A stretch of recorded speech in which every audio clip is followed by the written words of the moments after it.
Forcat operacionale kanë arrestuar ditën e sotme në Tiranë Aldo Avdylin, i shpallur në kërkim nga prokuroria e posaçme SPAK. Ai akuzohet si organizator dhe bashkëdrejtues i grupit kriminal që ekzekutoi Edmir Bregun në vitin 2021, por për më shumë detaje rreth këtij personazhi, akuza që rëndojnë mbi të dhe mënyrën se si është arrestuar ditën e sotme, kam kolegun Eni Ferhati. Eni, mirëmëngjes. Atër cilat janë të dhënat për Aldo Avdylin?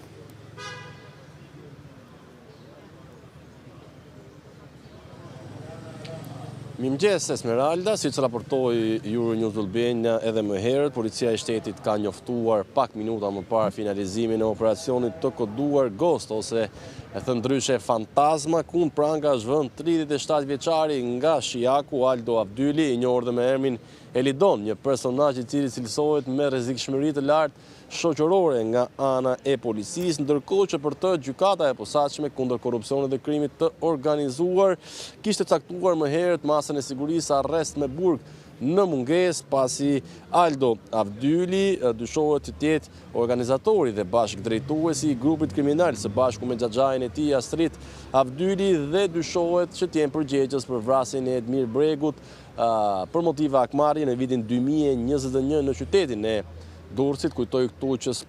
pak ditë më parë finalizoi një operacion ku nga zbardhja e komunikimeve në aplikacionin Sky ECC pikërisht u zbulua vrasja e vitit 2021, ndërkohë që u godit po ashtu edhe grupi kriminal i drejtuar nga Aleksandr Lau, i njohur ndryshe si Plumë Muharremi dhe Rumi i shijakut, për tjetërsimin e pronave në gjirin e Lalzit. Pikërisht nga këto zbardhje të këtyre komunikimeve po ashtu u theksua se Aldo Avdyli komunikonte pikërisht edhe me Rumin për eliminimin e kundërshtarëve, pasi me sa duket mes tyre ka patur një aleancë dhe në këmbim pikërisht të ekzekutimit të kundërshtarëve, Aldo Avdyli do të përfitonte nga Aleksandr Lau, i njohur ndryshe si Rumi, dhe tokë të tjetërsuar pikërisht me dokumentat të falsifikuara në gjirin e Lalzit. Aldo Avdyli është arrestuar në një apartament të marrë me qira mes zonës së njohur si Kopshti Zoologjik dhe liçeni i Thatë në kryeqytet. Forcat operacionale dhe ato Renea kanë ndërhyrë në orët e para të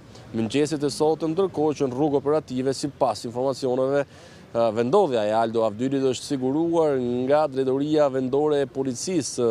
Durrësit. Gjithashtu Aldo Avdyli është ekspozuar edhe të ka qenë dyshuar dhe për ngjarje të tjera të rënda kriminale, por që nuk janë vërtetuar deri më tani nga ana e strukturave ligjzbatuese. Tashmë ai pas arrestimit duhet të dalë para gjykatës posaçme brenda 72 orësh për t'u njohur pikërisht me masën e sigurisë arrest me burg, ndërkohë që më herët është arrestuar dhe